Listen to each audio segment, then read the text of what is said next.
Recording off and running.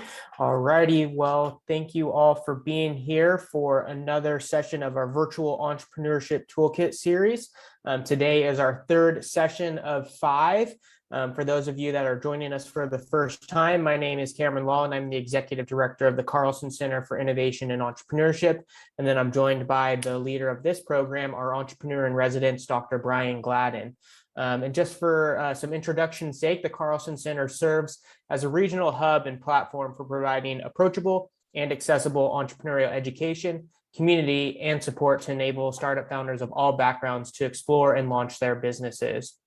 We have a core mission to make innovation and entrepreneurship pervasive throughout the greater Sacramento region, and really working towards this vision of making the greater Sacramento region a premier hub of innovation and entrepreneurship. And that's why we're ultimately connecting to a lot of you that might not be in the Sacramento region, but to really hopefully connect you to the resources and best practices and some of these tools to support you in your entrepreneurial venture.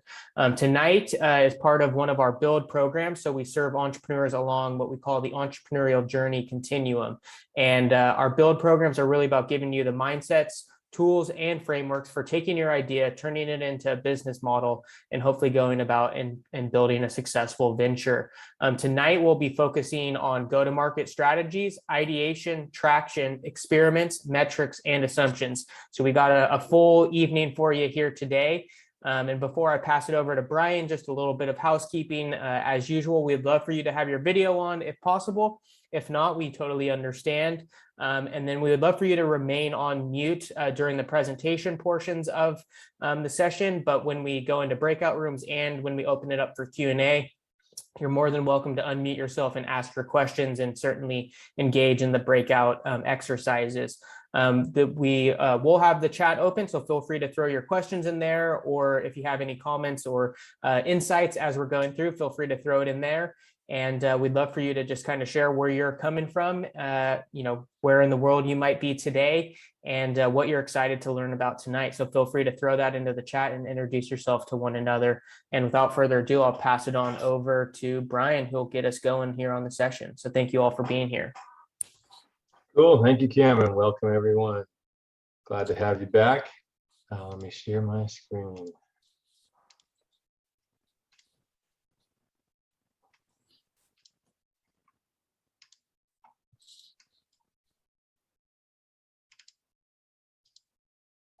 Lots of good familiar faces out there. John, I see you. Looks like Jeff, and we got Mike all the way from Indonesia. Love it. So some regulars. Glad you could keep joining us. Full schedule tonight. So it's probably the most loaded week of stuff, content. So definitely hope you can get the recording and slow it down as you need to. Same sort of concepts, topics we covered before. We'll try and do 1 or 2 different exercises that we haven't done before to kind of change it up slightly, but the content should remain the same. We've actually moved in some metrics from week 4 to this week, so a little bit more information. So I don't know if there's any questions from last week, but as Cameron mentioned, if you do, go ahead and throw those in the chat now, and we'll try and answer those from last week before we get into this week's. I'll pause here just to let anybody ask about last week. And if you can remember, last week was really about existing alternatives, early adopters, jobs to be done. We looked at the value prop canvas and the buyer utility map, kind of being the customer's shoes, and your UVP and your solution, really getting in deeper on the customer's problems. Next week, just so you know, we're looking at much more of a financial spin on things. So revenue and costs, and then the offer and MVP. And more importantly, financial projections. We'll have a guest speaker next week, Roger, who's been with us before, to really spend half the time on how do we do all these fancy projections and lifetime value and customer acquisition cost, and a simple spreadsheet that you can use for pitch decks or projections, things like that.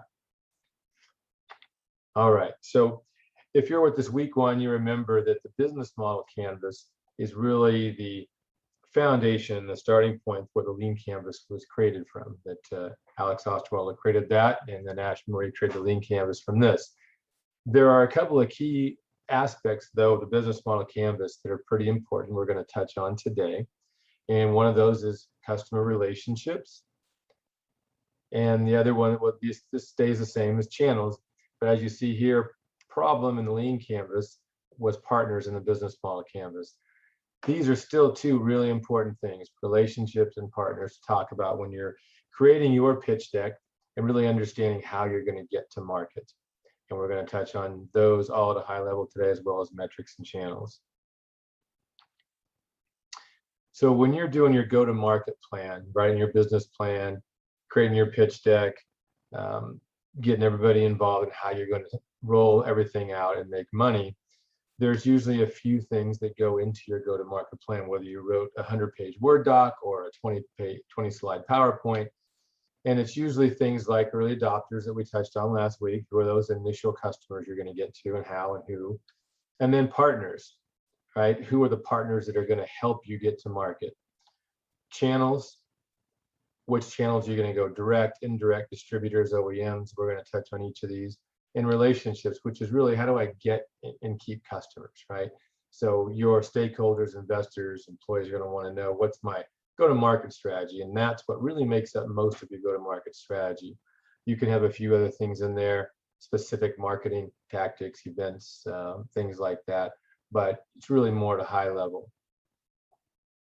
So when we look at partnerships, really, what are we looking at in terms of getting to market and go-to-market plan? And why do we even care about partnerships? Well, several things partners can do.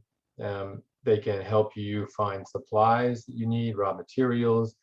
They can do activities that you don't have to spend a lot of money on.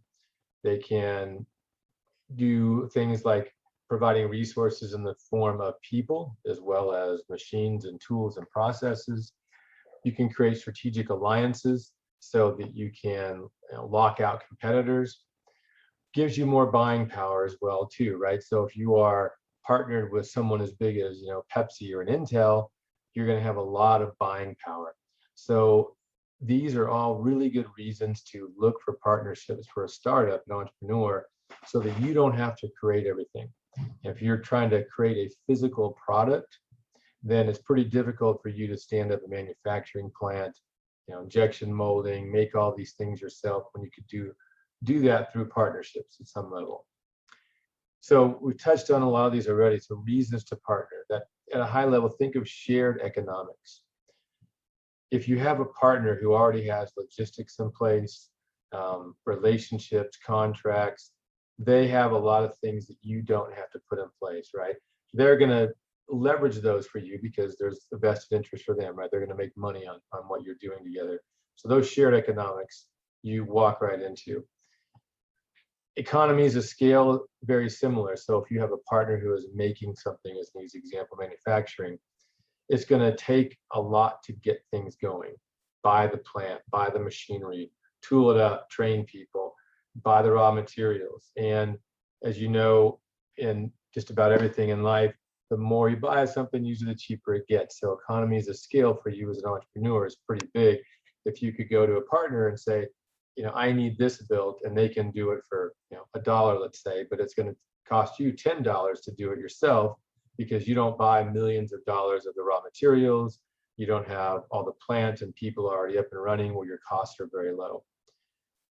Money and resources we touched on, whether that's salespeople, people actually doing work, investment, and then access to customers is a great reason to partner. So you might have a partner who might just want to be a broker or a sales agent, or wants to represent you because they think it is cutting edge and new and it makes them stand apart. They could give you access to customers, maybe through associations, through their customer base, things like that you want to take advantage of. And then access to marketing and brand. You might partner with someone who's a leader in a certain area, segment that you want to break into. That will help you tie yourself to someone who already has a good reputation, a brand, right? Think of Nike, or again, Google, and you tie yourself to them. That's pretty powerful. Last is next last, expertise. You might have a great idea and you've experienced a problem that we've talked about. Now we're going to validate that. You think there's a big market, but you might not have the expertise of, say, 30 years in that industry. But if you go to a partner who has decades of experience and expertise, you can leverage that. And that's not something that you can just learn overnight. It also reduces risk. And as we've talked about, one of the biggest things you as an entrepreneur need to do, CEO, is to reduce risk in your startup, for your stakeholders, your investors, your employees. It's not about just trial and error, because you don't have enough time and money to do that. We have to reduce our risk. And if you can do that through partners and relationships, that's a great reason to do so. So we move into channels. Now, channels is in the same area when we look at whether it's the lean canvas or the business model canvas. It didn't move. And a channel we think about is, how do we get the product or service from your company to the customer? Could be a physical truck, it could be a digital platform, it could be a downloaded software, right? How is that customer getting your goods and services? So there's several ways you should start thinking about this as a entrepreneur, as you're getting your product or service ready. And kind of at this high level, as you're producing something, are you going to sell this directly to the consumer or to the B2B business? Or do you need somebody else to be the intermediary? Do you need to go through a retailer? Let's say you're buying, some new, or building some new technology gadget, and you want to sell it through Best Buy. So how are you going to do that? Whether it's Fry's or Best Buy or some other electronic store, do you want to sell through them or directly to the consumer? You also might go through wholesalers to reach a broader market, especially international, different geos. So maybe you need to go through a wholesaler who then has relationships with retailers like a Best Buy that can get it to the consumer. So for you to go to a mass market, that might be very difficult. And this is especially true in a B2C environment. So some examples of types of channels. Now with the digital age here, everything is, in every industry, there are ways to get things digitally to people, whether that is, tracking numbers of a physical product. Hopefully soon there'll be things like drones delivering them. But now we have social media, right? So a channel, social media is actually a channel. You have people that make a living blogging, talking to people, relationships, connections, right? Likes. So you can actually send information, gain customers, advertising through social media. Or are you going to be the old school, right? Is it old brick and mortar, a physical store? Do you have a storefront where people can come in and buy your shoes, but maybe they can buy them online as well? So are there kiosks? We all use these at malls and airports, right? So do you have a kiosk somewhere that maybe you're B2C and it's in a mall environment or some place where people can just order things? Gaming consoles nowadays, which we don't even think of, but this is a direct connection from a peer-to-peer where people sell things and advertise, and they're direct communication. Online catalogs, and obviously computers, sit here and go onto Amazon, eBay, all these types of things to buy goods and services. So how are you going to get your products and services to the end user? That's what you need to think about. And you can start with just one when you're building your MVP and testing things out, or two, and then later on you can broaden it. But have that as your story and understand those different channels, why you want to, why you might not want to. Maybe some things are more difficult, more costly. You have local relationships. So those are all great things to talk about as you give your story and pitch and talk to investors. When we talk about customer relationships, that box, that really is about how do we get, keep, and grow customers. And so think of customer service as a piece of that, right? Which is keeping it. You want to keep them happy. Sales and marketing could be how do we get those people? And then also growing it, right? Are we upselling it? Do we have partners? So there's a lot of ways that, things that can go into customer relationships. But at the end of the day, we want to think about who are the types of people that we need to talk to in an organization. So if you're giving your pitch, talking to people that might want to invest, or that you're trying to sell to stakeholders, who are you selling to, and what is that type of person, their role, their title? Say you're selling into a hospital. Are you selling just into procurement, or do you need to go into wound care or to pediatrics if you're selling a specific device? And then do they have to take it to a innovation team or a new product team to vet out? And then does the CFO have to weigh off on it for what's the cost benefit here, of all these different things? So when you think about relationships, whatever segment you're selling into, who are those types of people that you need to get to? How are you going to get to them? How are you going to keep them once you get to them? So let's say Dick sells me something today. Well, is he off to the next sale? Who is going to service me, right? Do you have service agents? Do you have a partner that does that? Is it self-service where you say, gee, Brian, thanks for buying this. Now go online if you ever need more, and I'm all doing self-service, which is what a lot of us do nowadays, right? For things that we subscribe to. So think about how you're going to grow and keep that customer. Some of the different types of customer relationships here when we're looking at, you have some of these things like satisfaction, right? We all know the like nowadays. That's an easy one, whether it's Facebook or other apps. These are ways that you can stay in touch with your customer to keep them happy, know what they're thinking, actually get feedback from them, to even make new products, right? Once you get things out there, incrementally grow and innovate. So how do we get that feedback? We have to have a connection point and a relationship to those users, buyers, and purchasers. It could be loyalty rewards. Again, it could be customer service or self-service. Do we have reliability ratings? Obviously, you're going to be doing marketing. Is that print, radio, TV? Is it just digital and social media marketing, right? Maybe you're in a business that has something like quality ratings, whether it's healthcare or automotive, right? Now you have a JD Power Awards for quality and things like that. So figure out who you need to get to keep those customers as well as grow them. They could be different groups of people along that journey. You don't want to just sell it one time and then they're going to go to a competitor. Co-creation and communities are interesting ones. So when you think about nowadays the technology, communities are online forums. So whether you're going to a Reddit or a LinkedIn, Facebook, different groups where you have communities of like-minded people, that is a way to also build those relationships. You might find a segment there or certain people there.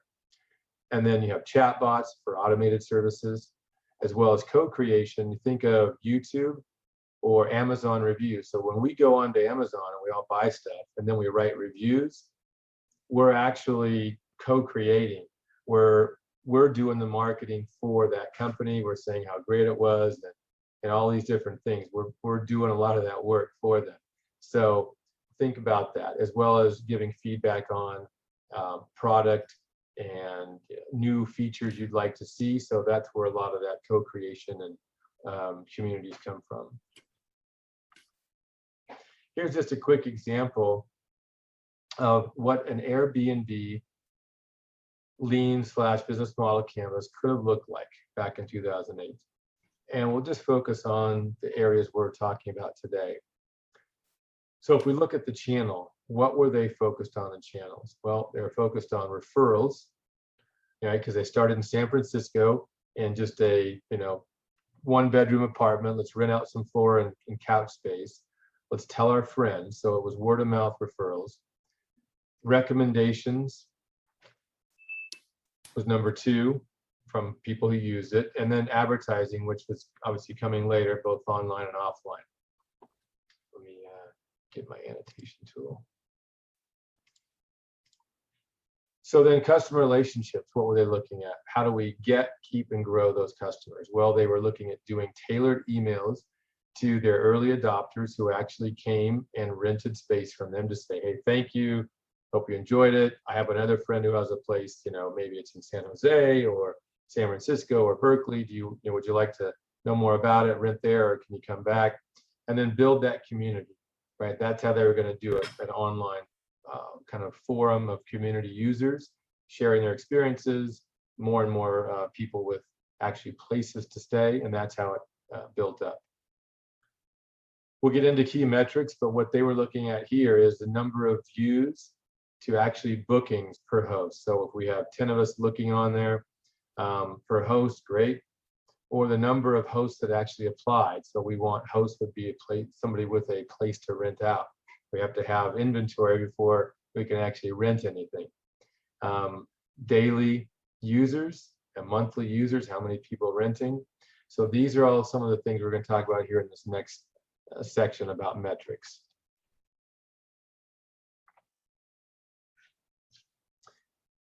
Yeah, I'll stop there for a second if there's any questions in the chat. I don't see any questions as of yet, but we can pause real quick and see if there's a question. Carol, I saw you might have unmuted. Did you have a question? Well, that was, if you did throw it in there, that's the easy section. So now we'll get a little bit more of some deeper stuff. So exploring solutions to problems, ideation. This is actually the fun section. We all love to ideate, brainstorm, come up with new ideas. You know, some of us are more creative than others. So now that we've talked through the last several weeks of the customer's problem, the job to be done, how do we really understand their needs and pains and gains, and we're trying to gather insights and validate it. Now we can come up with some solutions, right? We built that model, we went out and we gathered some insights, and now you think you might have a solution or you wouldn't have started this journey. You're like, oh, I know what's going to solve this problem. But now from some of these insights, you probably want to modify and evolve that solution a little bit to fit much better. So how do we create this solution? There are several ways to do that then becomes that initial offer. So one of the concepts that you might have heard is design thinking. Design thinking has been around since the 80s. That started in Stanford Business School. And it goes perfectly with lean business model canvas, lean startup, all these theories, because it's basically just putting yourself in the customer's shoes, just like we did last week with the buyer utility map, and understanding their problems and trying to act like them to find the solutions. And it's really used a lot in product development, you know, a physical product, how does it work better? How do I hold it? How do I use it? But we're designing something with the customer in mind.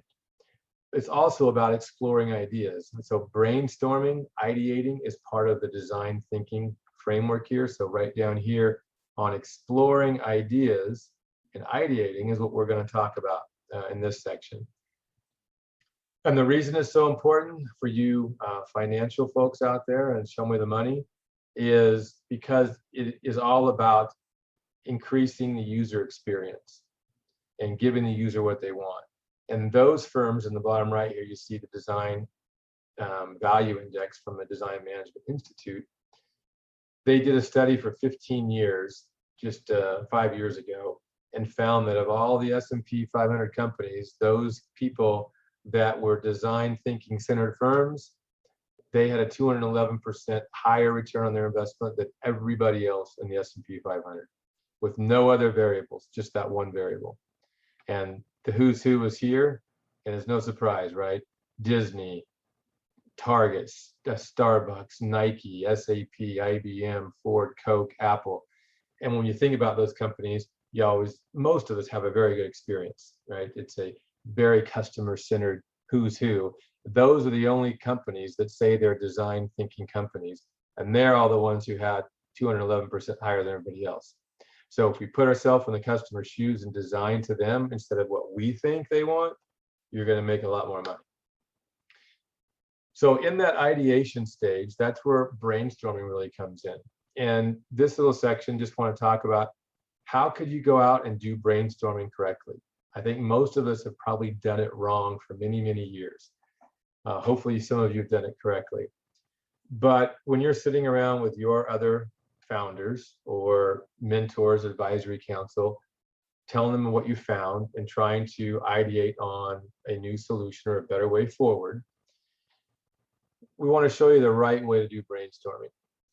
So brainstorming at the beginning is all about divergent, crazy ideas, getting as many ideas as possible about a potential solution to a problem. It's not about quality, it's about quantity, which is usually backwards. And so what you do is you set the stage with, here's the topic, time bound it, 10, 15 minutes. When you see all the sticky notes, like you've seen the pictures, that's really what we're talking about. And you're literally writing down as many ideas as you can and sticking up on a board. After that, after 10 or 15 minutes, when our brain is just dead from all these crazy ideas that probably won't work, but that's not the point of brainstorming. The idea is to get out the ideas in your head, because somebody else might be able to come up with a way to make it work that you didn't think of. So then we want to look at the emerging trends and themes from all of these ideas. So if 4 of us were doing this and we came up with 100 ideas in the next 15 minutes, which is very realistic, we would then want to say, okay, are there themes here? And before we start vetting them all, let's put them into clusters. And so what happens on the correct way, you'll see the 4 steps to converge over here. We've done this divergent stuff. We put them up on a board. Instead of vetting each idea as they come, or even talking about them now after you finished them, the proper way to do brainstorming is for all of you to literally walk around the room, whether on the board or the wall, and you silently vote on your favorite ideas. Put a star, a smiley face, you have a pen, maybe you can do stickers, something with your initials, whatever it is on that little sticky. And you do that probably for 15, 20 minutes. That's one of the longer sections, probably longer than the brainstorming, because you're going to read every single sticky note. And there's no minimum 5, 10, 20. If you have 100 ideas and you like 20 of them, that's fine. Just ones you think are great. Then what you do is put them into themes. You'll see that, if we take a zoo as an example, which is a fun exercise to do, and you say, we want to increase people that without kids coming to the zoo, right? So the family is the easy one with the kids. How do we get grandparents to come to the zoo? How do we get young adults with no kids to come to the zoo? And you'll see themes start to emerge. I might read out one that says, overnight sleeps, okay? Next one says, concerts at night. So now you have things about things going on at night. You might have, restaurant in the park or a food truck. So now you got some food themed stuff going on. You might have, certain people come in, actors or trainers. So you'll start to see different themes for whatever topic it is you're talking about. And then you just start putting those themes together. You might have 6, 7, 8 themes of these 100 different topics you're talking or ideas. And then you'll say, gosh, okay, now I've got 7 or 8 themes. Let's look at each theme. And you'll start to see 3 or 4 ideas of those 7 or 8 might have 4 or 5 votes on them. And you start to really narrow it down to say, all right, we don't have to go through 100. We have 3 or 4 that are almost identical that people love. Let's talk about these 3 or 4 ideas.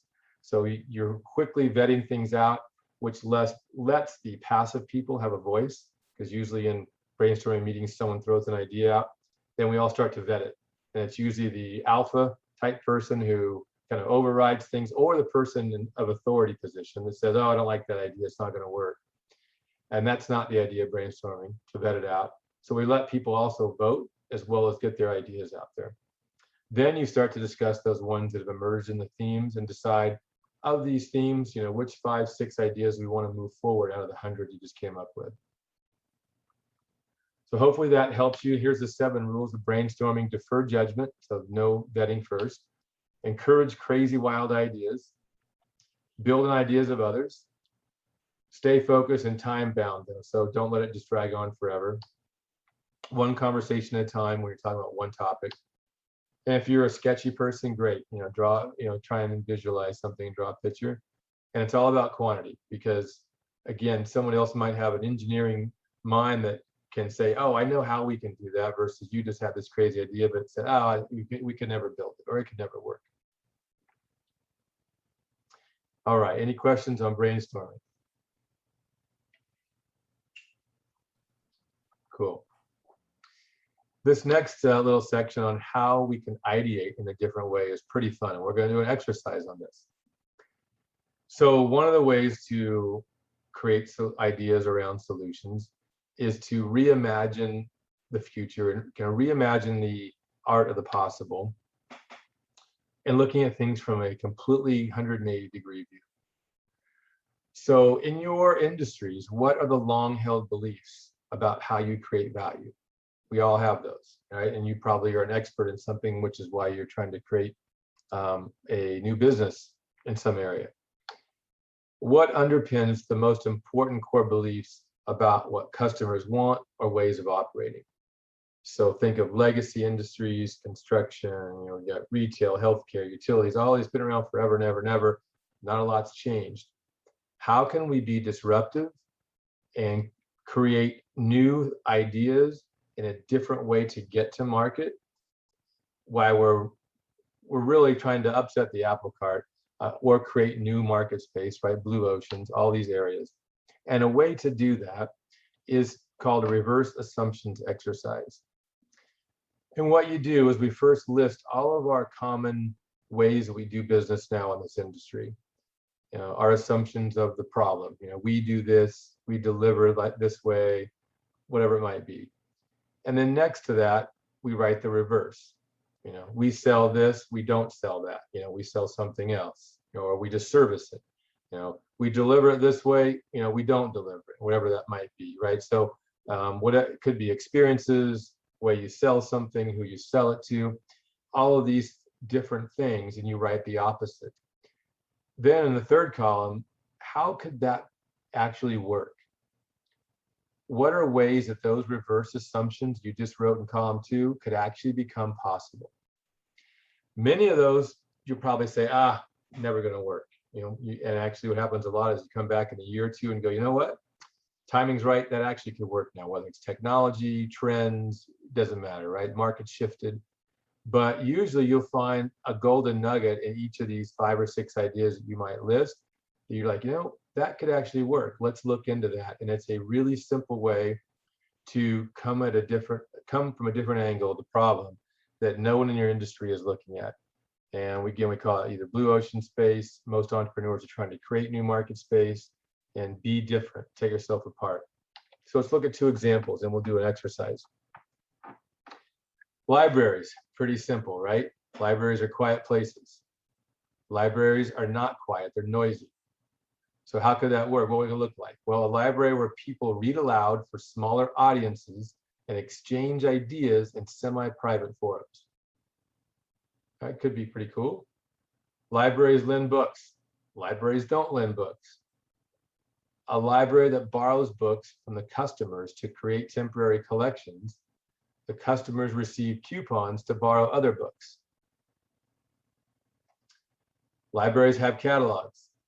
Libraries don't have catalogs. A library where the materials are constantly passing on a band for the people to take them as they come by. So 3 really different ways to create a business, right? To deliver a library experience that could completely set you apart that no one's doing. Could be a different segment, different, geo, maybe some, millennials might like one of these better than older generation, whoever you're going after. But that just gives you an idea of the art of the possible. Now let's look at a restaurant. And this is a real example of a restaurant in New York through COVID, which I thought was really, really cool. And we all know that the food industry changed, so it should resonate with us. It's a pizza restaurant, so they make pizzas. Reverse assumption, we make something else our customers love. What is that? Who knows yet? We use our ovens to bake bread in the mornings, whether that was to give to homeless or to shelters or to other restaurants and distributors that didn't have people anymore or shut down to make bread. So they are using their assets in a different way to monetize them. Our diners only eat in our restaurants. We deliver our products to customers. And we're like, okay, that was obvious, right? Because of DoorDash and Uber and everything else. But here's what they did differently. We employ our front of the house staff as delivery drivers. So instead of Grubhub and DoorDash and Uber Eats and hiring a third party, they kept all their employees, but now made them drivers. And besides just having them some sort of income, it actually kept them connected to their customers because it was just a local, right, neighborhood pizza joint. They knew all the employees, the customers did. So they're like, oh, hey, Joe, thanks for bringing my pizza, versus some just driver that they have no relationship with. So they kept that connection as well as keeping their employees. Kids get bored when waiting for their food. Okay, so more of an experience thing. We help kids entertain themselves. We create pizza kits for kids who are bored at home. So the parents can actually buy this little pizza kit, right? You got some dough and some sauce, and you're making your own pizza at home, pepperoni. So really cool way to use your assets, as well as now not being able to eat inside because of COVID, you're still entertaining and being connected. So what we're going to do is we're going to go into a couple breakout rooms, and we're going to look at our mural board, and we're going to pretend that we are the taxi industry. And we want you all to give us some ideas, right? If we were the taxi industry, and let's say this was before rideshare existed, so let's say 10 years ago, which is not hard to imagine, and we were trying to start to be innovative as a taxi industry, what are some of the assumptions? How do we act as a taxi business now? How do we, give people rides, and how do we act and deliver value as a business? What's the reverse of that, and what could some ideas come up with? And I don't think it's going to be difficult for you to do. So let's jump in some rooms. Cameron, I'll throw it over to you. Perfect. I'm going to pause real quick, see if there's any quick questions before we hop over. And we'll probably only need maybe 5 minutes. So I'll pause and see if there's any questions. John, I saw you unmuted. Do you have a question? No, just getting ready for the breakout room. There you go. Sounds good. So if you don't see anything when I open up the breakout rooms, you'll be staying with me, and we'll be back here at 43. So cool. All right. So I will share this. All righty. Can you see my mirror board? Yep. Cool. One sec, trying to maneuver your faces. Yes, sorry. All good. All righty. So we're gonna just use these 3 kind of areas to map out some existing assumptions first, then we'll move into what's the reverse of that assumption, and then what would be that new solution or insight. So who wants to share maybe what one of the existing assumptions for the taxi industry, a few years back, of what that looked like? What were some of the assumptions they had? They drive around looking for customers. Looking for customers. Perfect. You need a dispatch. Okay.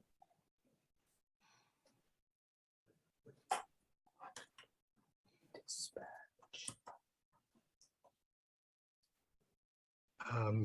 Taxis are the only, I don't know how to phrase this. There's no competition to taxis other than other taxis. I don't know, easier way to say that, but the only way to get from point A to point B in the individual vehicle is in a taxi. You have So to have a medallion. There you go. Yeah, I like that. Okay. So yeah, need. I think that's kind of what you're getting at. No. in terms of Like the a license. What? Yeah, Well, maybe that's, yeah. that there wasn't really any competition because you needed a Yeah. medallion to Right. actually do that.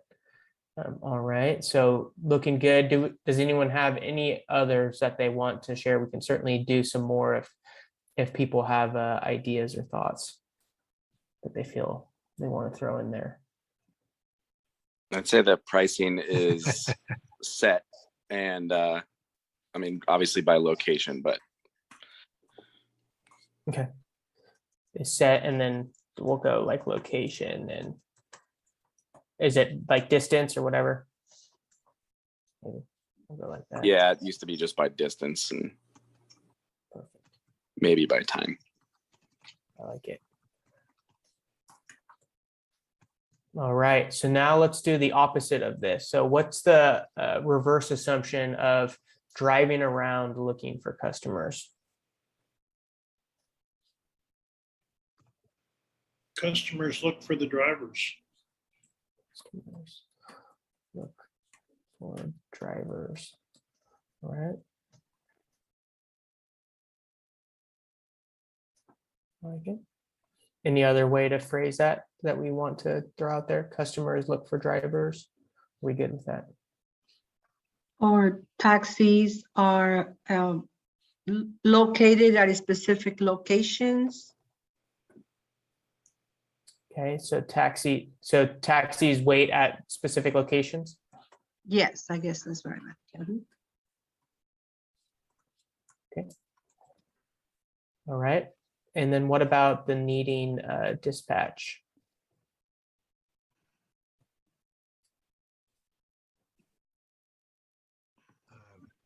Need an app.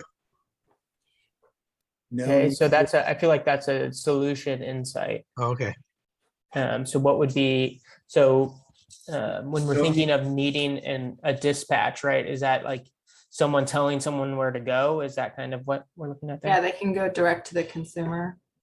Okay. And Mark, you were gonna say something? I was gonna say, no need of dispatch. That would, to go direct opposite. No need. Right. So, yeah, so then they don't need a dispatch and they can go straight to the customer. Okay. And then, what's this one if we're going off the same thing? Need a medallion. No need a medallion. Don't need a medallion. And so what's kind of another assumption around that, right? You don't necessarily, like anyone can drive. Anyone can be a taxi driver. Yeah, no startup costs.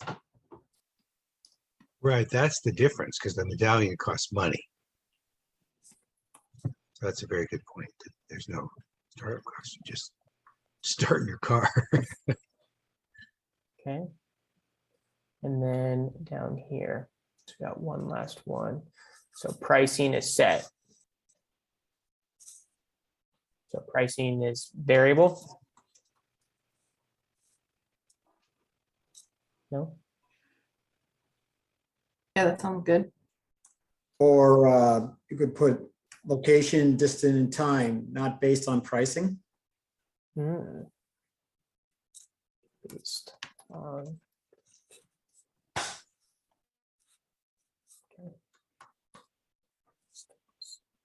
Okay. All right. All right, and then what would be our new, for this one, what would be our new solution or insight? What would be the idea that we would have? Instead of driving around looking for customers, customers look for drivers, taxis wait at specific locations. What's the insight or solution?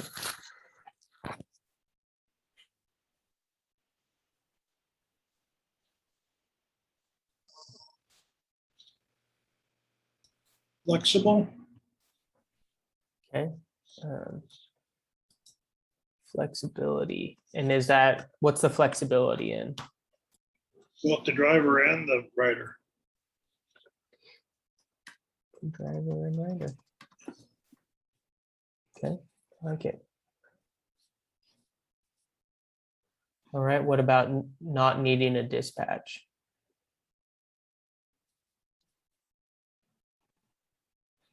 Well, you're gonna need something to be able to communicate with the customer. Okay, so we need something to communicate. And what's that? Is that like an app or needs? An app or, I don't know. Yeah. I mean, we're basing this off of kind of Uber, right? So it's somewhat of an app or Lyft. But yeah. All right. And then not needing a medallion. What's the key insight? I feel like this kind of ties into it, no startup cost. And we agree with that. Be a taxi driver.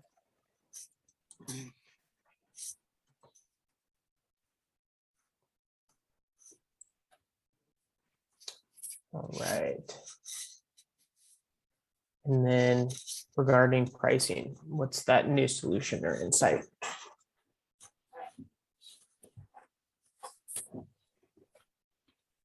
Pricing could be dependent on demand. Dependent demand, like that. And I think one of the things that came to mind was like the type of car and things like that, right?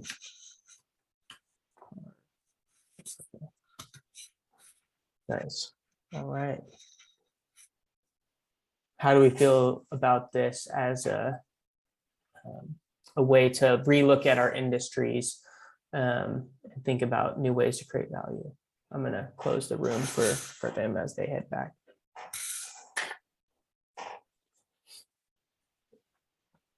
If there's any questions, feel free to throw it out there as well.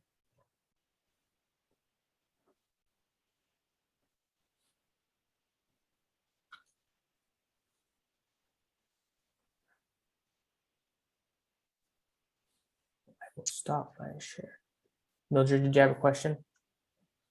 No, I was just gonna say, dating myself here, but 35 years ago in New York, you had cars that drove around certain areas in the morning and people would flag them down. They didn't have a medallion.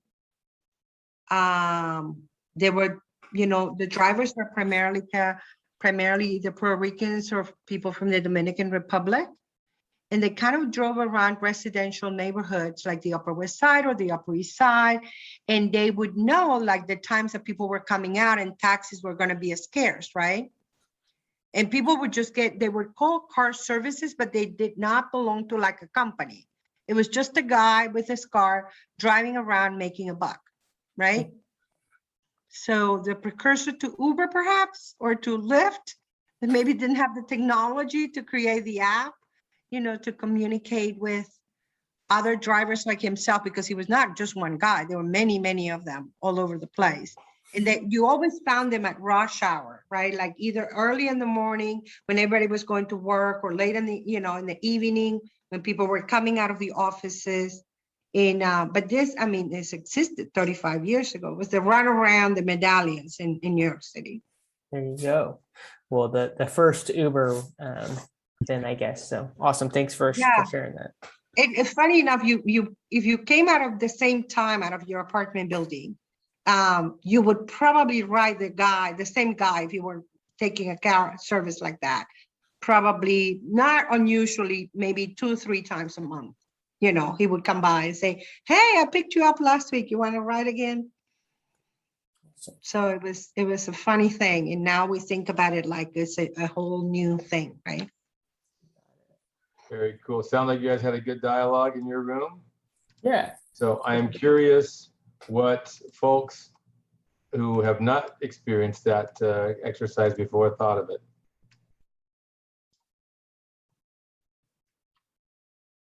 Did it open your mind? Did you any insights and think it was pretty interesting Well, that you could use?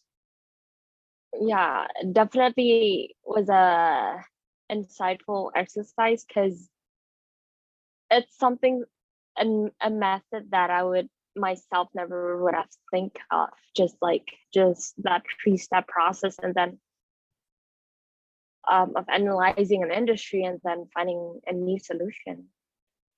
That was fun. Cool, good.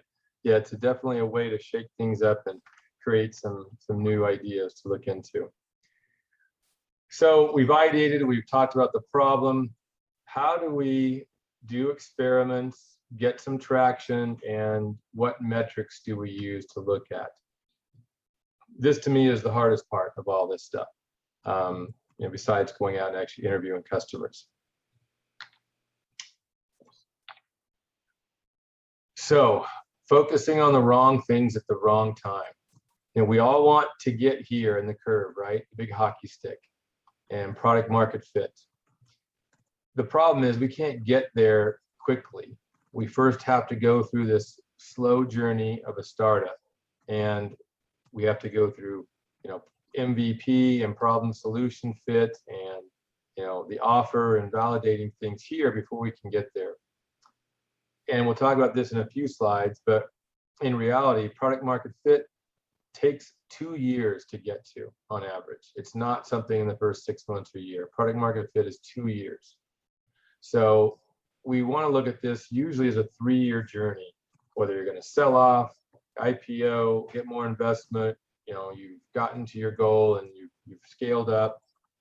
And what we want to look at now is how do we do some modeling to know we're on track, actually be realistic for investors so that we can ask for money and provide milestones, show traction. And it's all about traction. If you hadn't heard that before, traction is revenue, right? Traction is customers using your product or service. That shows that you're on the right track, that there's a problem you are solving. So this traction modeling, really a roadmap showing your significant milestone markers. And we want to help you build that and understand the concepts behind it. They can go into your pitch deck, your presentations, because it then really shows investors and stakeholders that you know not just the market, but exactly how you're going to accomplish your goals that are realistic. And in the entrepreneurial method mindset, we really look at this as 10x scaling. So when you build your financial models, one of the things that you'll be looking at is how quickly do I scale, right? I want to show scale, this hockey stick, but I want it to be realistic. A lot of people say, okay, I'll just, a 2x or a 3x scaling. I think I can double each year or triple each year. Well, that sounds good, but the problem with that is if you do the math, that means you have to start out really fast and a line would look like this versus a slow start out and then a big hockey stick. And that's really unrealistic for a startup. Most startups take a really long time to get traction and get going, at least the first year to just get a couple of customers. So to say that you're going to do a 2 or 3x and in 3 years be over here at whatever goal this is, that would mean you have to have a much faster start to get there, because the multiplier effect of 1 to 10, 10 to 100, and 100 to 1,000, 1,000 to 10,000, that's when this really escalates versus 2, 4, 8, 16, right? That's much harder to do as a startup. So think of it in these sections, 1, 2, and 3 year. The first 3 months, that 90-day plan is to help us get to problem solution fit, which is what we want to help you do. From that point, for the next almost 2 years, it's about getting product market fit, getting your MVP out there, getting traction with early adopters, evolving it to the masses, right, and getting product market fit. And then it's scaling up that last year. Maybe you need more investment, more marketing, you're making money now, you've proven things out, and that's when things really take off, when you've got traction. And that's what we call 10x scaling, when you're looking at numbers of how you're actually going to achieve some goal you have. And this is the next thing, we have to talk about a goal. So you as a founder, you have probably some goal in mind. Is this your retirement? Are you wanting to run this business for 20 years? Are you wanting to sell it in 5 years or 3 years and exit, like most big startups do? If you do, or even if you want to continue running it, 3 years is really what most investors look at, right? Past 3 years, it's really impossible to predict what's going on. 3 years, at least there's a little bit more reality to it. So most of your projections are going to look at 3 years. And a lot of startup founders will pitch, competitions, talk to investors, and they will just pull out a number out of a total market of, it's called $1 billion. And you say, I think I can get 10%. Well, why 10%? Well, because it just sounded not too big. It didn't sound like anyone's going to freak out about how can you get 10%. Maybe it's 5%. Well, there's not a lot of depth to that. The investor is going to say, how many customers is that? How many people are canceling? How many are referring you? What is the pricing model? Exactly how are you going to get there in this goal that you have in 3 years? And maybe it's 5%. That's okay. Maybe it's 1%. But what we like to look at in the entrepreneurial method is when you start a business, what is this minimum success criteria that you want to see in 3 years, or else you don't even want to do the business? So is it $100,000? Is it $1 million? Is it 10 million or a billion? So, you know, if Mildred's starting this business today, time, money, sweat, everything into it, you probably have your own, you know, who knows, maybe you're mortgaging the house. If you say, oh, gee, in 3 years, I'm going to get to $100,000 revenue, whoop-de-doo, right? That's not going to pay the bills. So what is that? What is that number that is going to make you say, that's my minimum success criteria, not my maximum, what I hope for, just my minimum, that if I can't do this number, then why should I even start it, right? Let's just stop now, save myself time and money. If you have to invest several $100,000, you better hope you're doing maybe 1 million, 10 million in 3 years, depending on your goal. Is your goal to exit, sell off? So if we do that, then we can work backwards to understand how many customers is in 3 years is to get to $10 million a year. How many customers after the first year is that? And is that realistic? And that then gives you milestones that you can talk to investors, keep them updated on, that's based in reality. And we're going to show you the really detailed reality behind it. So let's say in 3 years, my minimum success criteria is 10 million. I'm not even interested in doing this business if I can't make $10 million a year after 3 years.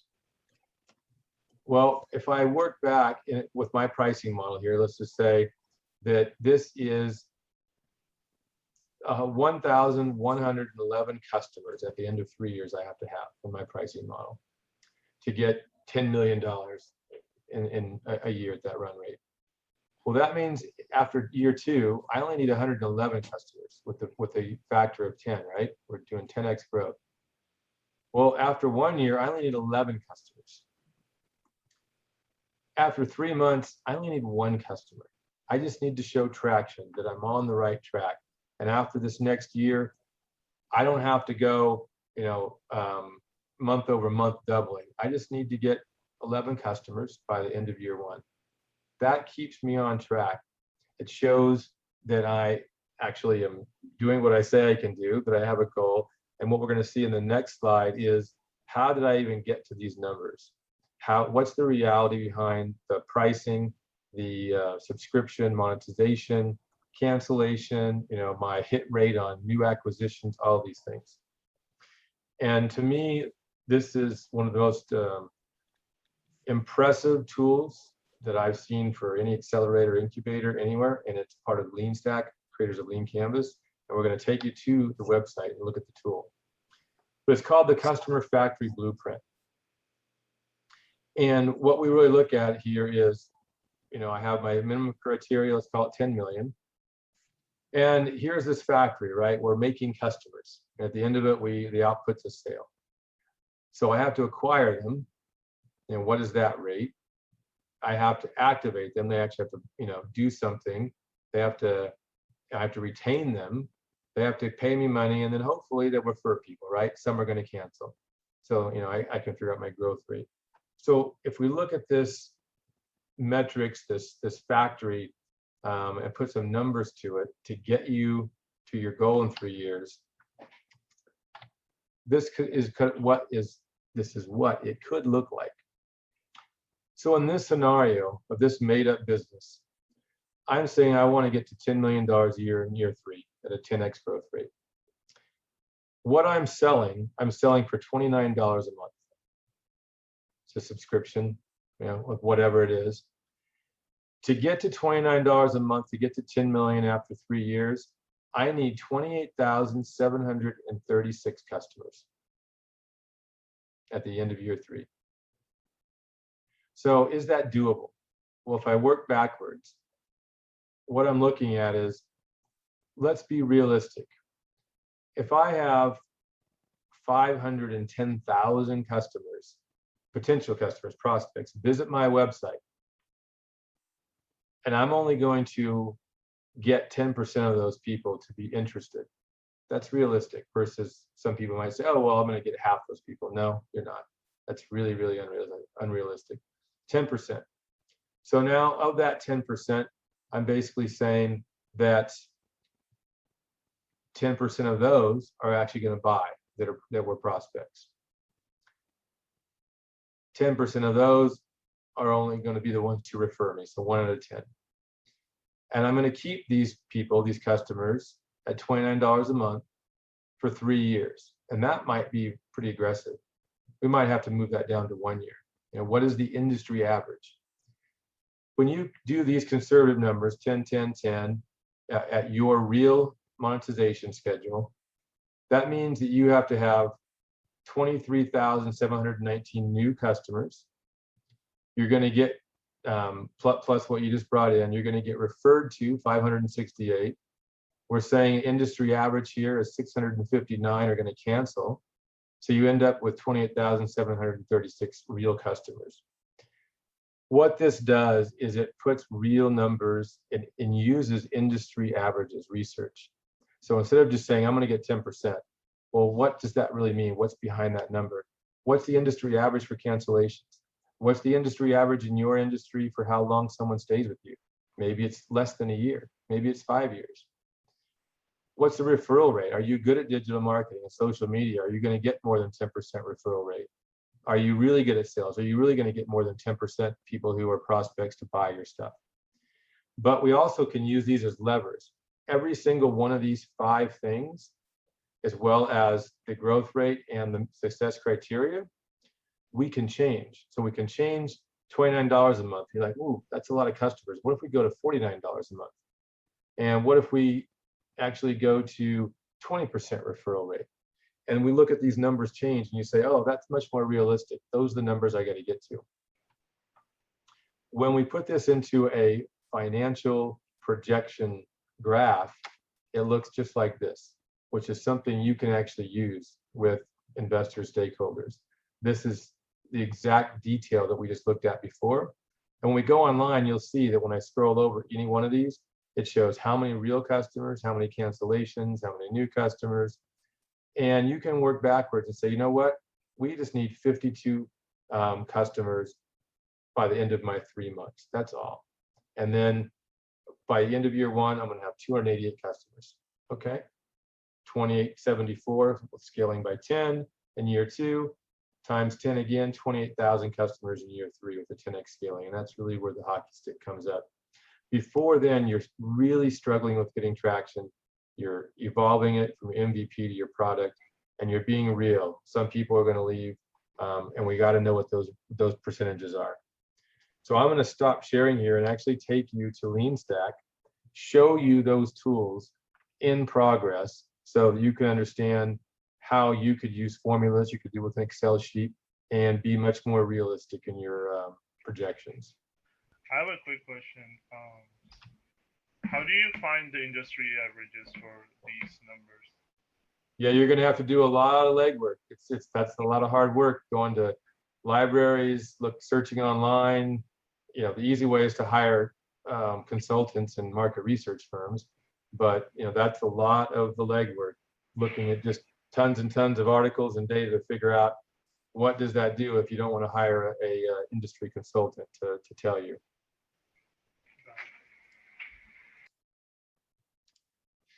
Okay, so we are you seeing my screen? We are not. You're not. I didn't share properly. There we go. Now you're seeing it. Okay, I see pretty faces. All right. And cameras. So this is the LeanStack platform. At the end, I'll tell you more about it. So LeanStack creators a lean canvas. They have a platform for you entrepreneurs, myself, others. You can go. They're also an accelerator. We have a 90-day program. I'll give you a link to refer you to them. And if it's a paid program, but if you were going, there's also free resources. If you did do something through them, myself or someone like me could actually be your coach and help you through that. So if you are somebody, whether you're out of state, out of country, wanted to look into this, we can definitely help you. But using this tool is really powerful. So here we're saying that we want to get to $1 million in 3 years at 10x growth rate. In this scenario, this new startup is selling something at $12 a month. They're saying that they can do a 20% acquisition rate and a 20%, capture customer at 3 years with a 20% referral. It's a little aggressive. Maybe it's doable. And to do that, they need 6,945 customers at the end of year 3 at $12 a month to get to $1 million annual revenue. That's what this curve would look like. And if you see right down here, I'm scrolling, you see how many referrals, how many cancellations, new customers, total customers to get there. And we could go back here and say, okay, where are we at now? We're at 8 new, we have total 40 customers. Yeah, we're on track. Or maybe, maybe we're behind. We're here and we're supposed to be a few months advanced. So it really helps you understand where you are at any given point in time, because it's real numbers. So now let's say, well, let's change some of these levers and let's figure out one, a more aggressive approach and one more conservative approach. So let's look at aggressive. Right now, we're at 69.45 at 20% in 3 years and $12. So let's go edit our assumptions. Let's say, you know what, $12 is way too cheap. Let's say we can do $22. Let's keep it at 3. Do we want to keep it at 20? Let's keep it at 20 for now and we'll change it. And let's see what just changing the revenue part did with everything else staying the same. I only need 3,788 customers now to get to $1 million a year versus the 6,700 before. Very different, right? So let's go back and let's be more conservative. Let's go back to our $12. Let's say that's all the market would bear. And now we're only at 1 year retention. And we're only at 10% acquisition and referral and conversion.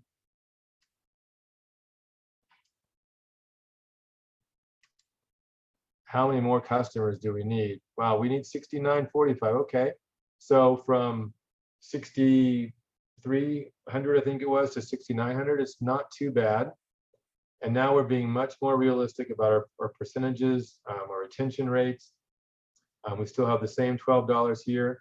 So these are all levers that you can pull, and you need to track these. This is what we're going to go into next, is as you're now validating, selling, marketing, how do we track these metrics to make sure that we're getting traction and on the right track to get traction and to actually meet our goals? Hey, Brian, can I Yes. ask a quick question? Sure. So back to that model, it looks like, if I understand this correctly, you're saying that essentially it's $12 per customer for a year. So I'm sorry, how does that work? So what's the $12 a month per customer and that retention is 1 year, is that correct? That's correct. Whatever this thing is, we're selling it, call it software. They're paying, every customer is paying $12 a month subscription, I guess here, right? Monthly. Right. They're only staying for a year and then they're, quitting and going somewhere else. So that sounds to me like it's a subscription model. What if the business is based on transaction percentages? So let's say a marketplace. If marketplace is taking a percentage of transaction, how do you calculate that? Yeah, they actually, in the platform, we have 2 other scenarios. There's a marketplace model, and there is Asset sale, yeah. or just one off. So I just went blank. Thanks, Cameron. So the marketplace is just being finalized. There was a little more tweaking of the data behind the scenes, but that's a perfect question because we've been trying to play around with scenarios like this, and it's a little tough for a marketplace like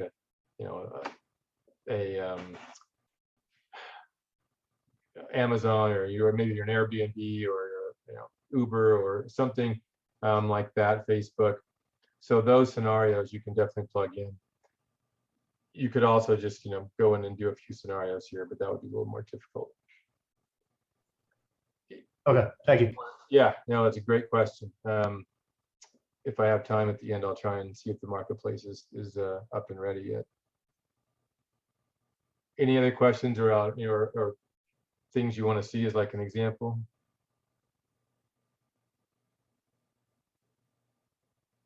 Okay. It was multi-sided, right? So you have marketplace and multi-sided model. I had a brain cramp. So, if you think Ubers and you think, things like that, or Amazon, you got a marketplace like Amazon, or you have a multi-sided model like Airbnb and Uber, where, you're bringing customers together as well as, vendors, right? And taking a piece of the action. All right, I'm going to stop that and go back to our PowerPoint.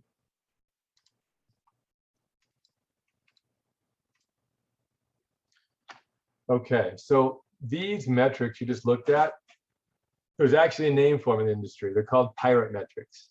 So our matey, right? iPads, and you think about it.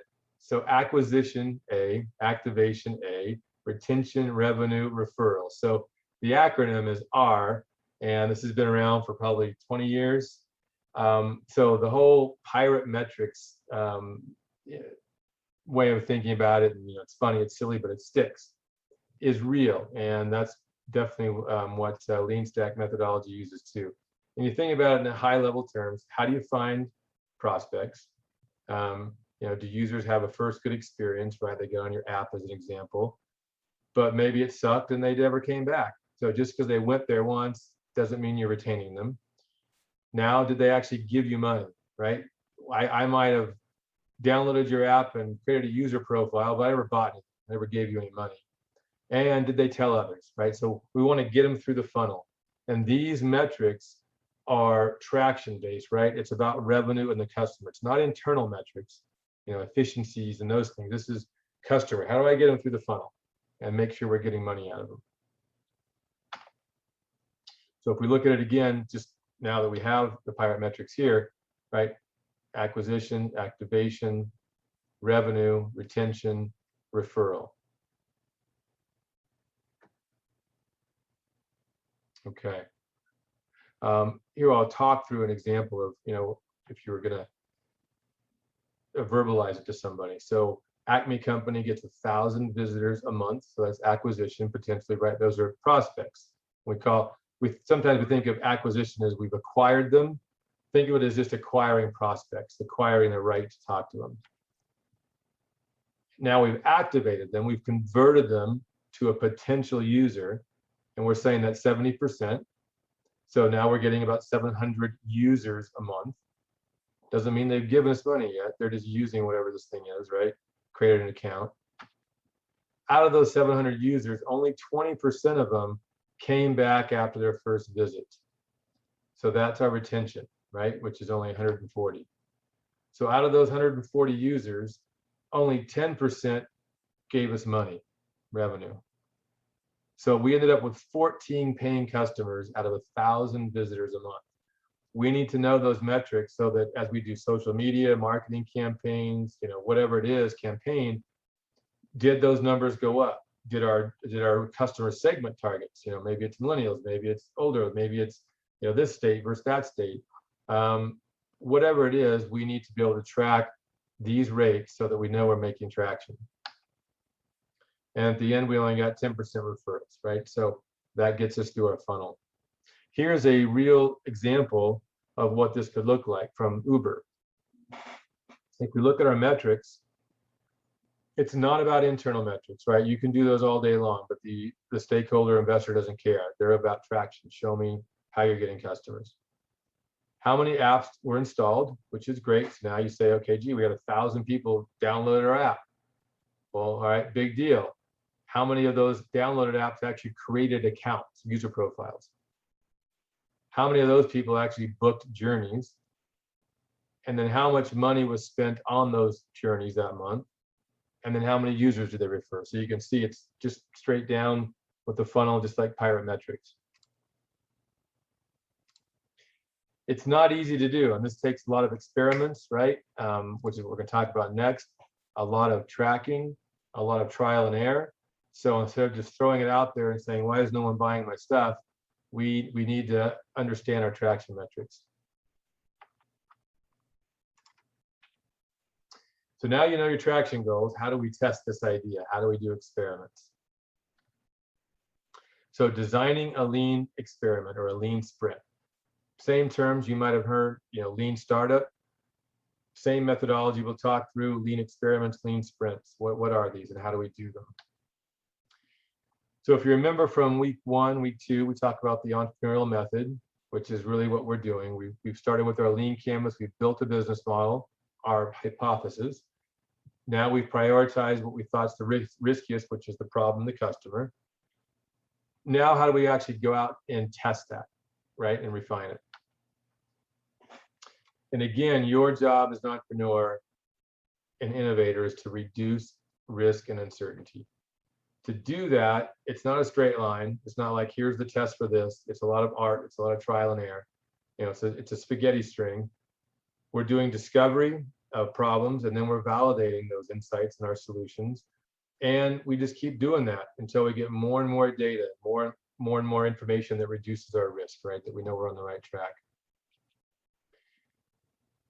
We built that plan. We talked about our lean canvas, your initial dump in your head of your business model and business plan. We've talked about the problem and the customer and how we want to make sure those are the most important things that matter. Now we're out here, the lean startup method here, build, measure, learn, right? We need to go out and systematically test these things. So a lean sprint is a time-boxed iteration cycle for sourcing, ranking, and testing new ideas. And this could be insights, it could be customer discovery, could be validating an MVP or a prototype. So anywhere in the journey, we can be doing lean sprints. Usually you want a few people on your team that can help you, because nowadays everything usually involves technology of some sort, because you can reach more people faster. So who's going to help you design this thing? Build it from a technology perspective. So usually designers, developers, and who's going to help you market it, get it to people, using social media quickly, and maybe some landing pages, blogs, stuff like that. So I'm not so great at some of these things. So great at the ideas and the methodology and the strategy, but building and using the technology, writing code, no, not so much. So I'd be looking for people to help me. I love Bezos' quote here about doing sprints within Amazon and keeping your team to a minimum so you can do it quick. The 2 pizza rule. Any team should be small enough that it could be fed with 2 pizzas. So don't get a whole bunch of people trying to design a sprint. It's just, you're going to have too many cooks in the kitchen, right? Just get 3 or 4 people and get it done. Here's some 7 habits for highly effective experiments. Declare your expected outcomes up front, right? That's our hypothesis. What are we expecting to have happen? What do we think?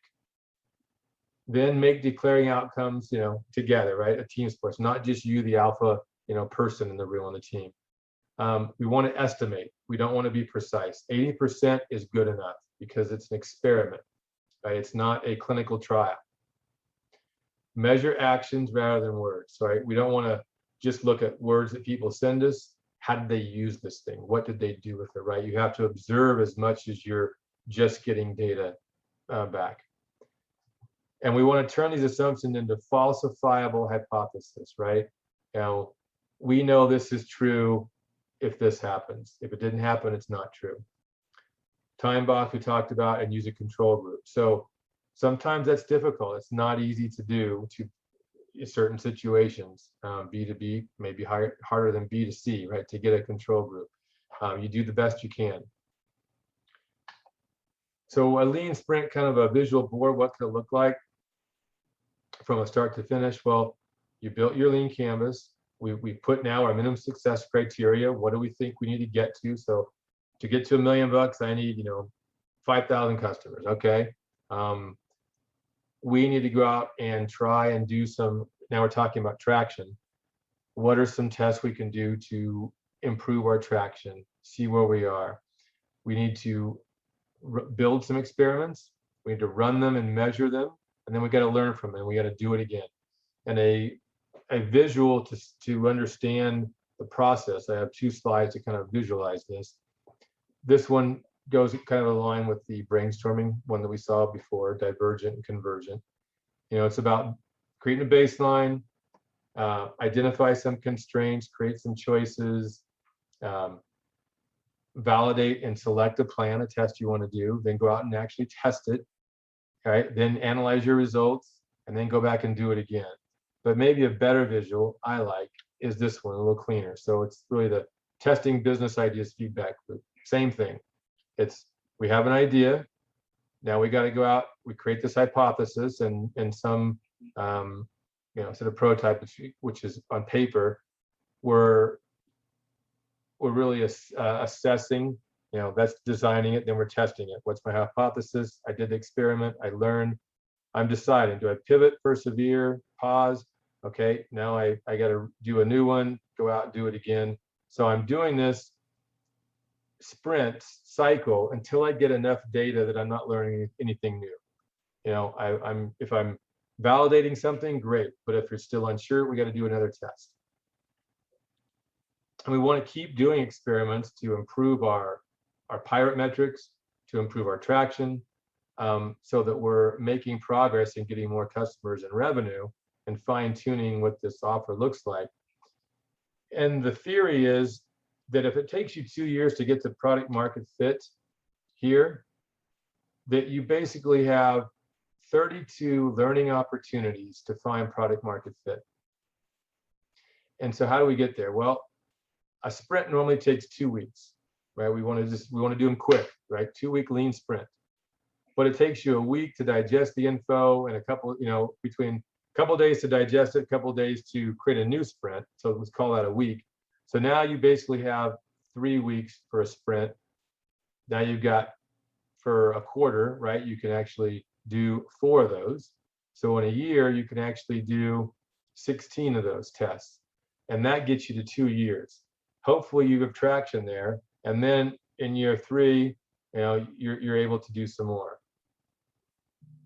So we want to really do as many of these quick sprints as we can up front to reduce the risk, validate our ideas, get some traction, make sure you're on the right track.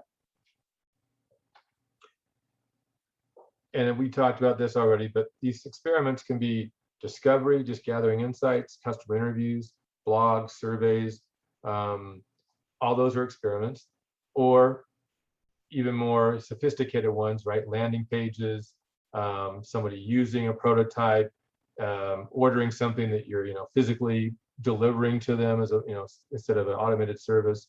So more of a traction environment.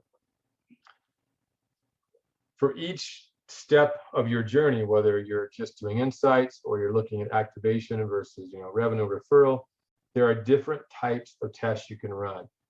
And until recently, there was no real book or guide to run what test for what scenario. It doesn't exist. It never existed. And the best one is called the Testing Business Ideas book. You might see it on my bookshelf above me.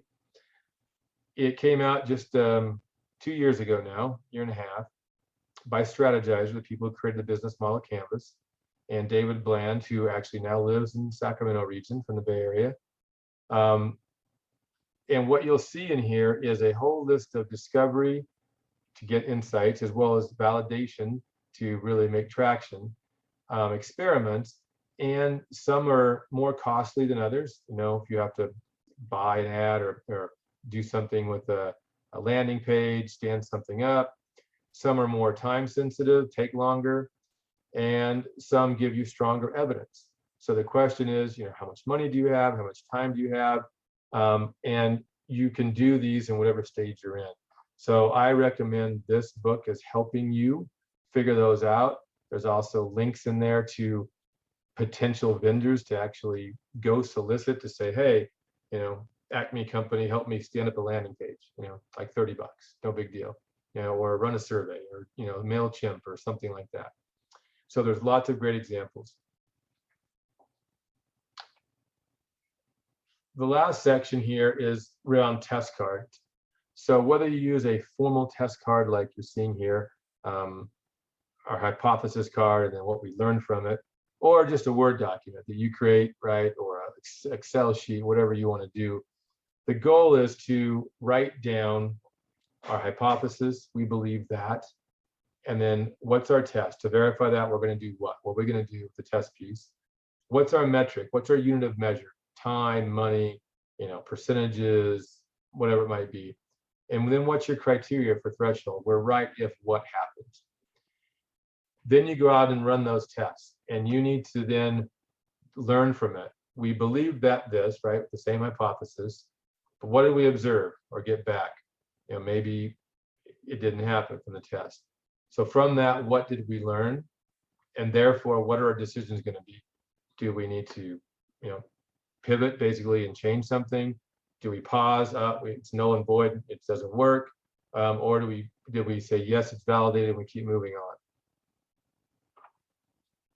Here's an example of what a test card, could look like, and some best practices on making sure that you keep it very simple and to the point on your hypothesis. Oops. So the first is hypothesis. We want to keep it to one thing, right? We don't want to have this and this, because then you're in jeopardy. We believe that customers will pay $20 per month for our subscription of whatever that thing is. So how are we going to test it? To test that, we're going to verify that, we will offer free trials for 14 days, so good time bound, then ask for a purchase. That's their test. So what's the metric? We're going to measure the percentage of customers who sign up for an ongoing subscription. And what's their criteria? We're right if at least 30% of free trial users stay on as customers for more than 3 months. To them, that's success. So when you're designing this, be very specific. Don't get in that, don't make the mistake of doing two things at once. You want to be able to nullify, right, or validate your hypothesis. So keep it very simple per test. So I'm going to stop there.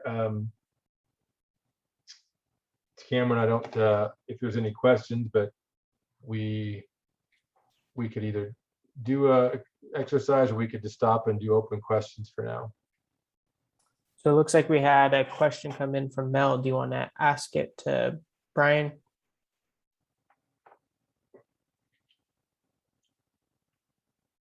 All right, I can read it because maybe she's only able to type. So question is, can I apply the lean stack model to women's bags and apparel that are usually depend on trends? Oh, of course, absolutely. I mean, every business, doesn't matter what the trend or how long the trend is, you need to validate that somebody cares. If you're just trying to ride, some recent trend, that's great. But how much are they going to pay? Who's going to buy? So you still got to do validation of and run tests of some sort, right? Maybe it's easier because it's not something new. So then there's advantages that people know what you're selling. It's not some new crazy thing. So you should be able to get lots of data. That actually helps you because you have easier access to people. They know what you're talking about. Maybe it's the hot trend, so it's it gets their attention. But you absolutely want to reduce your risk by validating before you just start spending a lot of money building or buying stuff and selling things without the validation. Now, trending stuff is easy because hot topic. So you just got to get the right segment. Who's your demographic, the age group, all those different things. All right, we'll go Vanessa and then Steven's question. Hi, Brian. So, and please correct me if I'm wrong, but is it recommended that we do one experiment per week while we're doing the 12-week sprint? And if that's true, then does it have to be progressive? I'll back up here a second. Okay, so when you're doing sprint, you're normally doing a sprint for 2 weeks. Okay, so if you do it for 3, that's fine. But most, when people talk about lean startup and lean sprints, lean experiments, they're usually just 2 weeks, very quick things. But it usually takes you a week, right, to digest and then, create another one. So we say 3 weeks in total from sprint to sprint. You can do more than one at a time, but it's a lot of work. I'm just going to tell you, I had some startups I was helping and they go, oh, we could do a couple at a time. Well, the hardest ones are customer interviews, to actually literally go out into the market, right? But that's the most important ones. We all can sit behind a computer and you think you're getting data, but until you see someone's face, you see them use something, tell you exactly to your face, yeah, I would buy it, or this is how I'm using it. That's the important stuff. And to do that is a lot of work.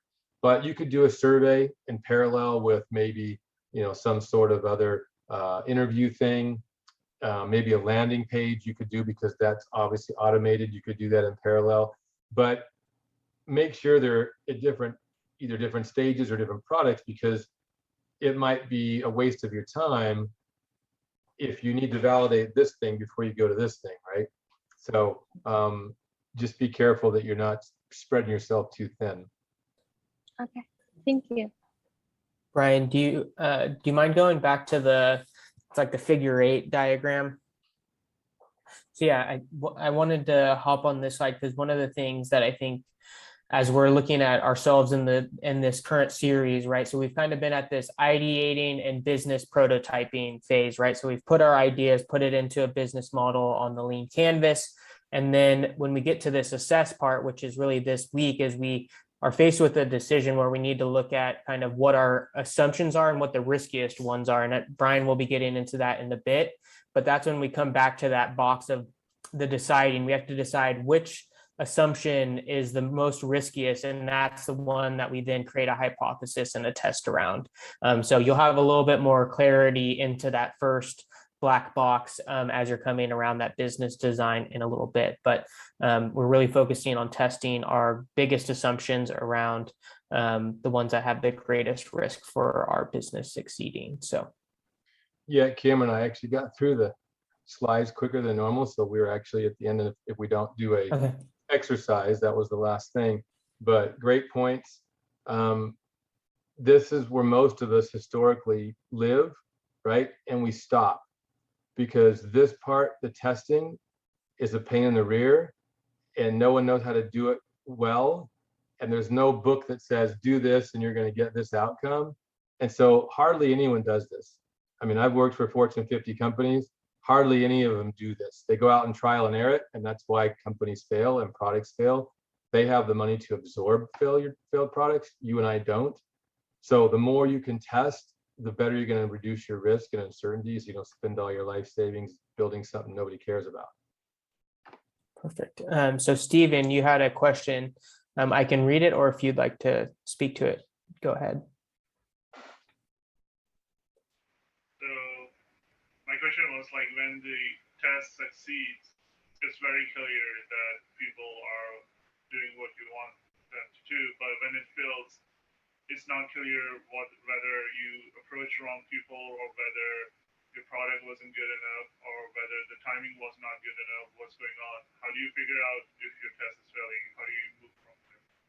Yeah, it's a great question. And this is where you got to make sure that what you tested, you had a very clear hypothesis, right? So is it, when this failed, was it because of the price? Nobody wanted to pay $12 for this thing. Or are we testing that, girls between the age of 12 and 19 have this problem? So we're assuming, like in the latter, the thing about the pricing, that you've already discovered problem solution fit, and you've already done the discovery and insights, and that piece is a given before you move on to, hey, would you pay $12 for this, right?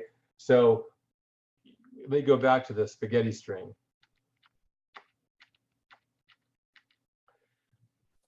We have to start with the most important problems first.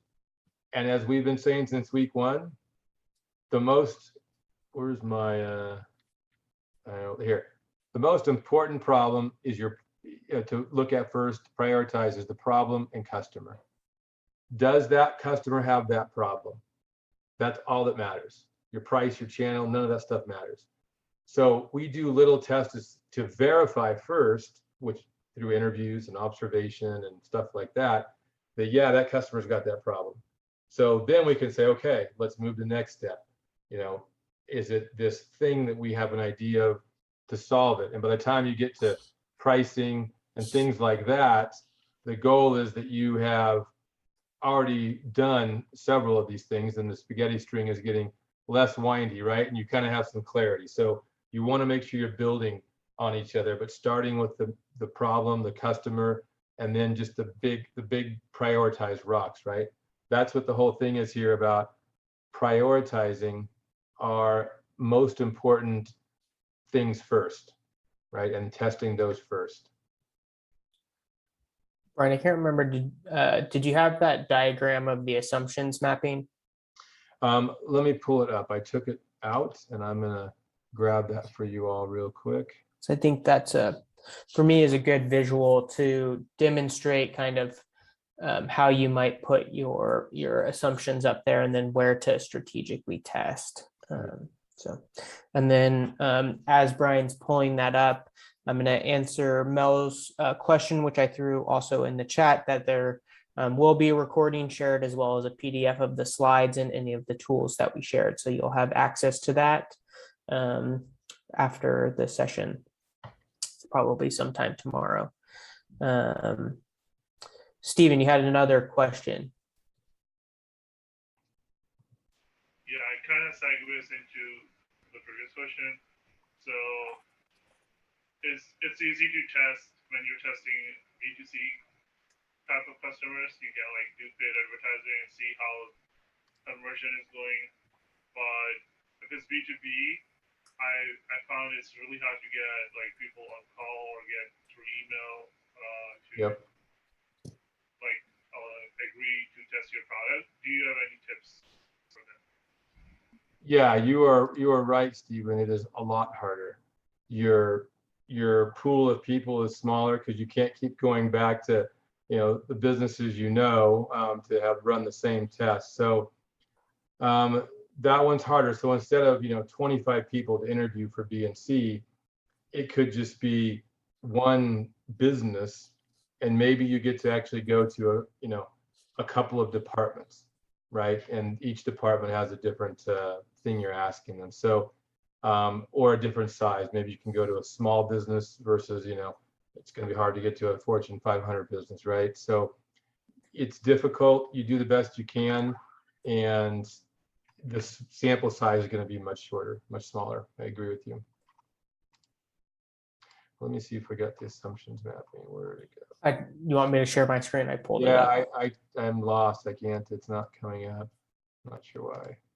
So can you see it there, Brian? Yeah, thank you. So David Bland, who created the book with Strategizer, he created a thing called assumptions mapping. And it's real simple. And if you're an engineer person, you probably get it. So, software guys get it. What they were looking at is evidence to move forward with, like, Q&A for coding, and turn this now into more of a product thing. So when we look at, I don't know if you have the other where it shows the business model. I don't have that. That's okay. So here in the map, we're basically saying between the right-hand side, call it desirability, where the customer stuff, right? The customer segment, the channel. Blue could be our left side, which is us and our problem and our solution and UVP, and then the green could be financials. We're looking at our business model in sections. What do we know and what do we not know? And this is the channel. And maybe we say, you know what? It's really important how we're going to get this through a channel, because I need distributors and people with like trucks to deliver this stuff. And we have no evidence that we can actually do this. And it's really important. It's critical. Well, that sticky note then goes up here. It's unknown and important. But maybe down here, we have partners that we know can build it for us, and that's not a big deal. Or that's just something around marketing and talking to customers. We already know this. It's not a big deal. Okay, I put it down here. And the things we need to focus on is in our 9 boxes of our lean canvas, which are the ones that are most important up here and are unknown, because those are the ones who are going to kill you. And the problem is always number one, but maybe you know the problem. You've already validated. Okay, well then what's next? What's the other thing that's the most important that you don't have evidence to validate your assumption? And that's what you need to go test next.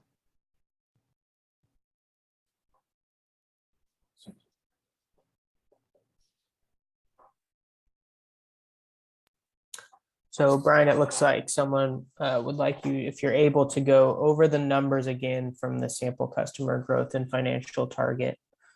And then was the numbers assumed on a percentage growth and loss year over year? There's a 10x growth was what the growth rate was. So you're talking on the customer factory, it looks like. I'll share my screen. We'll look at the factory. Okay. And so the question here is, what exactly? Do they want to speak it? Harry, I don't know if you want to clarify your question for Brian. Sure. Thank you. My name is Loretta. L is, or you can call me Lori. Where has the 1,522? How did it go to 5,732 customers? Yeah, great question. So this is your new customers. Call this month number 36, right? And so we're saying in 3 years, 36 months, we need to get to this number. This is our number for this month. New customers through this factory, right? That's what all that's meaning. Up to the 35 months till now, we had 5,732 customers. This is showing right now, this month, I'm going to get 1,522 new ones. And I had 169 total for the last 35 months, 478 canceled over the last 35 months, which leaves me a total now in month 36 of 6,945 customers. And if you went down here, you'd actually see the same thing. So, here's an example. We need in this month alone, in May of 2024, we need 1,691 new customers that month. And then our running total is now 6,945 for the entire 35 months, it looks like. Okay. Thank you. Yeah, so it's giving you a running total plus what you need now and plus what's canceled in referrals. Okay. Thanks. You bet. Great questions. Anybody else?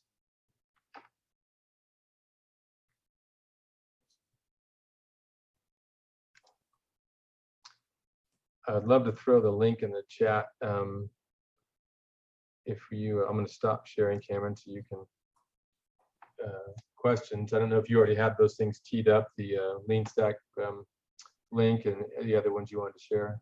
Yep. So as we're kind of thinking of maybe other questions or comments, and questions can certainly be any of the content we've shared certainly today, as well as the prior 2 sessions. If you're kind of connecting certain dots and want to chat further about any of that, this is a great space to do that. But in the chat, the first link is the Soul Leadership Initiative. So if you're a student at Sac State and working towards that, you can sign in there. We are launching our certificate in innovation and entrepreneurship. So that's the program details to learn more. And then Brian has mentioned Lean Stack, which he's a coach and facilitator for.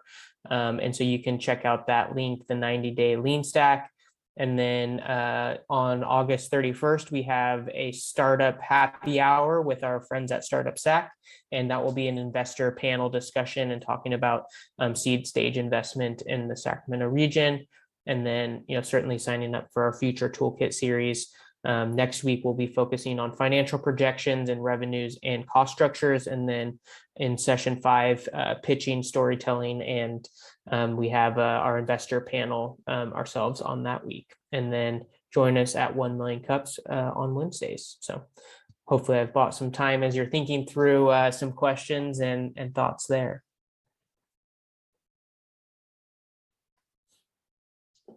Lots of great activities.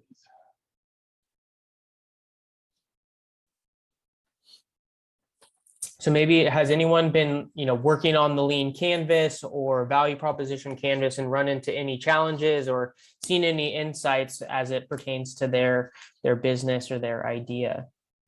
So any of the tools or experiences with what we've been teaching and sharing.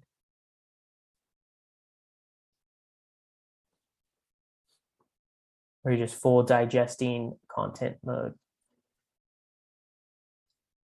I hope your brains are full. It is, it's overflowed. So instead of questions, maybe I'll ask you guys a question. I would love to know, what was your favorite thing you took away from tonight, and or the thing that maybe you're still struggling with or confused about?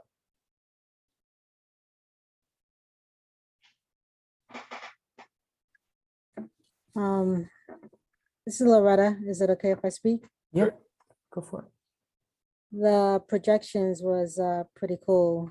Initially, I just had this big number in my head, but you guys gave me a more realistic view of how I should approach, the projections, which I need to know the market share that I would assume I could possibly, take over. Initially, I just had this number. I don't know why I was thinking that, but you brought it all home, and now I think I could actually project more realistically. Great.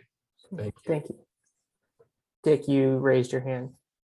Yeah, I just had a quick comment. I've been doing a lot of work with startups over the years, and I'm a big fan of the Carlson Center and what Brian and Cameron are doing. And I would just make an observation. It's probably pretty straightforward tonight based on what he shared, but the place where people get stuck is they don't figure out the customer segment and they don't figure out the problem. They say, okay, we're going to go straight to the solution, and then they're stuck. So I would really encourage all of you, as you look at the methodology, to really take that to heart, because when you get that, you end up doing that little test cycle that he's talking about, and pretty soon you start to get to the business model. Because if you don't have, you can love your product, you can be pretty good at it, but if you can't get revenue, you're not going to be able to get sustainability. So I just think that's a really important lesson. Thanks, Dick. Thank you, Dick. Great comments. Mark, I think you unmuted. Yeah, my case is a little bit different. I'm more focused on services. So to use the model and adapt it for services, I have to kind of look at it a little bit differently, but it did help me with the curve as to get an idea as for when the businesses for the hockey stick curve as for where it'll be in 3 years versus 2 years, 1 year. That's a good perspective for me to kind of start looking at as I go forward.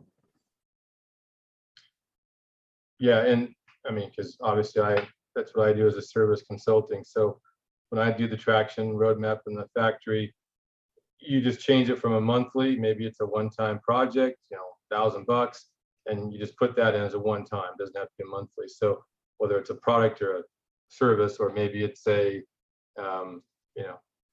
3 month, and you can build that in, whatever that number is. So thank you, Mark, for sharing. Cool. And then I saw someone else had, I think it was Troy. You raised a hand. I don't know if Mark stole what you were gonna say. That was an accident. I apologize. Yeah, no worries. All good. So we did have a couple comments in the chat. So enjoyed the customer factory, enjoyed learning the different models, and that you could be in one place. So thank you for sharing those in there.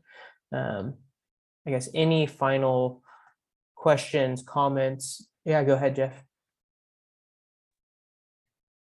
I noticed in the assumptions map, there's two dimensions. There's the whether it's known or unknown and whether it's important or unimportant. I'm just wondering if you could comment on how we might know that it's important. And what I'm thinking is you could use the financial model to do some sensitivity analysis of some of the assumptions, I guess. Other than that, is it just intuition? That's a great question. So two ways to look at that on determining what's the most important, right? We want to prioritize. So you have you and your team, your experience, right? And expertise is one. So as you're looking at the business model, so the lean canvas, the 9 boxes, you're looking at it from all the different points. Hopefully you have different types of people, engineer or finance person, right? That can give you guidance. Do we know that this is our cost? Do we know that we can build it for this, right? Yes, we have contracts and quotes from partners. Here's the proof. Okay, so that's pretty good. We have that. We know we can build it. Here's our cost. As Dick said, the most important obviously is the problem in the customer. Let's just pretend that we've already some of that worked out. Channels, those sort of things. You go through each box, and you just need to figure out what is the data that we have that proves that. Is it just market research that we need, or do we need to go out and validate something? And at this point, is it just our belief, or have we validated it? And it could be just our belief, but then you could say, yeah, we don't have evidence, so it's on the bottom of the axis, but maybe it's not that important.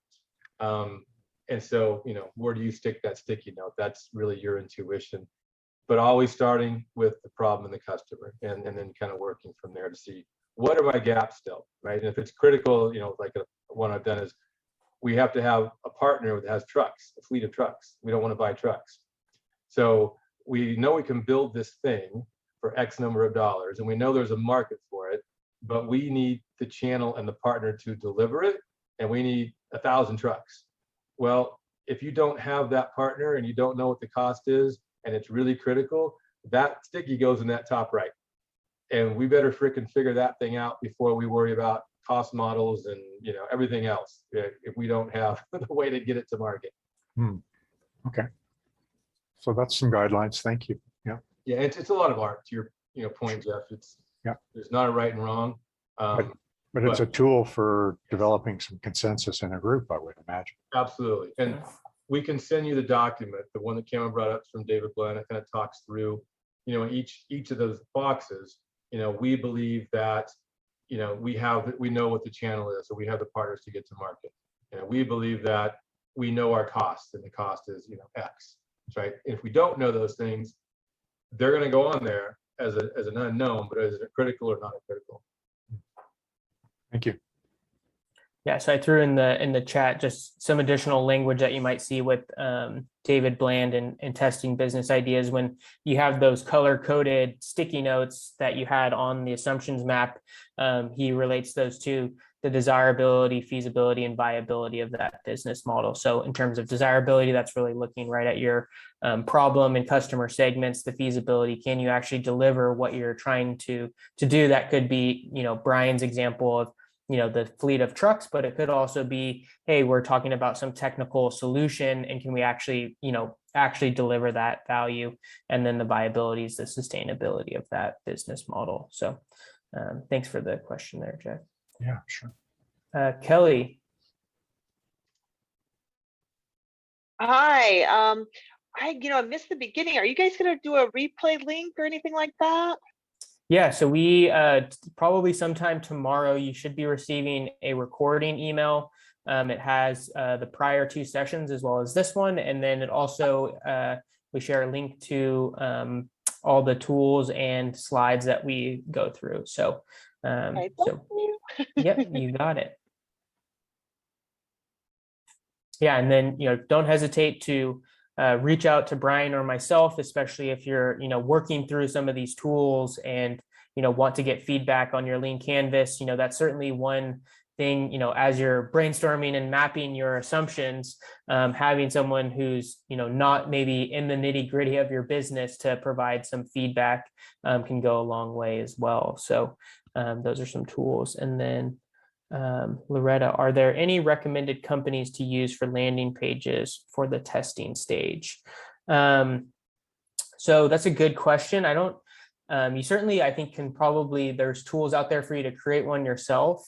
I'm going to share an image that comes from Strategizer that I think might be valuable for you, and kind of if you decide to build one out yourself, and as you test, this is for me one of the clearest ways to build a landing page for testing purposes. So as you might see on this page, a lot of language and tools that we use. So the value proposition canvas is really where this landing page to test come from. So as you've kind of built a value proposition statement, that's kind of the first thing that you want your target customer to see. And then you can have these core areas of what that customer pain would be, what their products and services would look like, and then ultimately the gains that would create. So you can see how tangibly, by giving you those tools, it'll give you the language to start populating some of these tests as you go forward. So I can put that into the SharePoint as well if you want to use this as kind of a template as you build out your page. But I think, there are simple ways to go about doing that. I wouldn't necessarily go and build a whole website, but more so a page to test things. So I'll pause there. And I don't know if you want to add anything, Brian. No, that was great. Thanks for bringing that up. Yeah, so Jeff, good question. So Strategizer has mini books. They have business model generation, value proposition design, invisible company, or is it invisible company or invincible company? Invincible company, something team. So they have a whole bunch.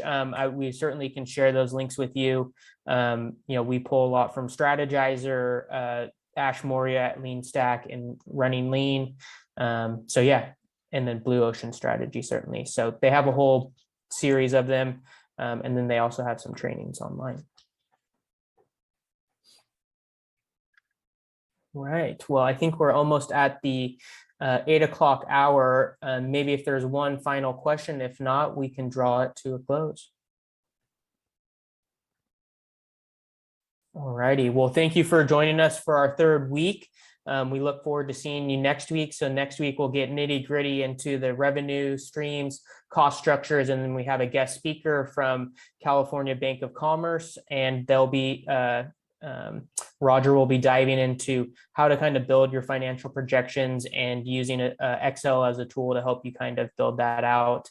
And he definitely can help you quickly navigate Excel as it can get really bulky when you're starting to build that out. So we look forward to seeing you then. Don't hesitate to reach out to Brian or myself, especially if you're working on those tools, and we look forward to seeing you then. So the recording will be in your inbox sometime tomorrow. So thank you all. Thanks, everybody. Have a great night. Bye-bye.